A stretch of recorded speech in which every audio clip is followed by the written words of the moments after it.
She brought medieval Paris a fresh wind of Renaissance from sunny Florence.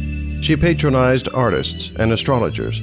She gave birth to 10 children for the French crown.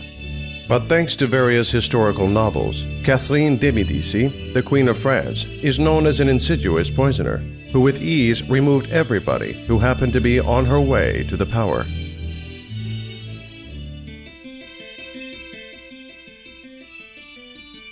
Catherine de Medici, the heiress of ancient Florentine family, was born in April 1519. Few weeks after her birth, her parents died of an unknown disease, and the girl became an orphan. When Catherine grew up, her uncle Pope Clement VII took her under his protection. She was married when she was only 14 years old to Henri of Orleans, son of King Francis I of France. The Dauphin was only 4 months older than his young wife, but nobody cared of age of the married couple, and, all the more, of their feelings, as the marriage was dynastic. Unexpectedly, Catherine fell in love with her husband with all the ardor of a young Italian girl. Henri was attractive and differed by his knight gallantry. However, her love was unrequited. The beauty Diane de Poitiers undividedly laid hold on the heart of the Dauphin. The lady of his heart was almost 20 years older than her beloved, but difference in age was likely of no importance for Henri. He never parted with his favorite till the end of his life, and Catherine was forced to patiently take the liaison abusive for her.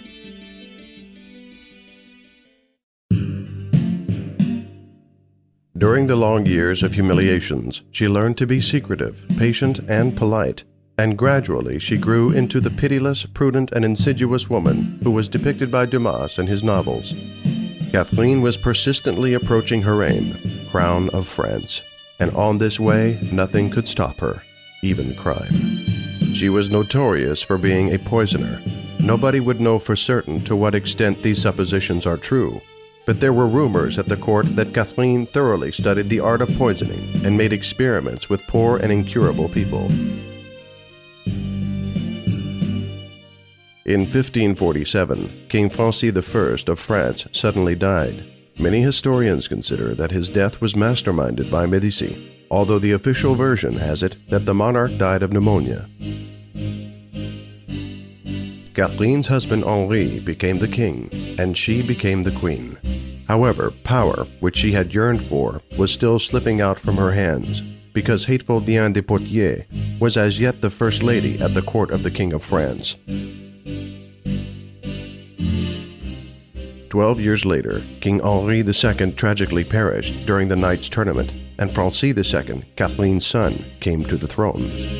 Although he was an obedient son and did not aspire too much to rule the country, the queen again was out of reckoning, because the Guise family had the most influence at the court of her son.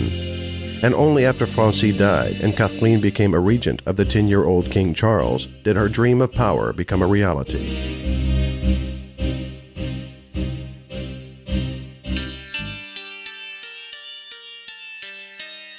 Catherine retained power with all her might, maneuvering different political groups and refusing to grant priority to any of them. Her main weapon was intrigue. The Queen created an espionage network that spied for all noticeable political figures and eavesdropped their private letters. Catherine, the ruler of the country that was torn apart by religious wars, was quite indifferent to religion, but absolutely not to power. During the initial years of her regency, she tried to establish peace between Catholics and Protestants, and in 1570, she insisted on signing the Peace of Saint-Germain-en-Laye. But when the young King Charles IX appeared under the strong influence of Huguenot de Coligny, the Queen allowed Catholics headed by the Duc de Guise to turn swords against Protestants.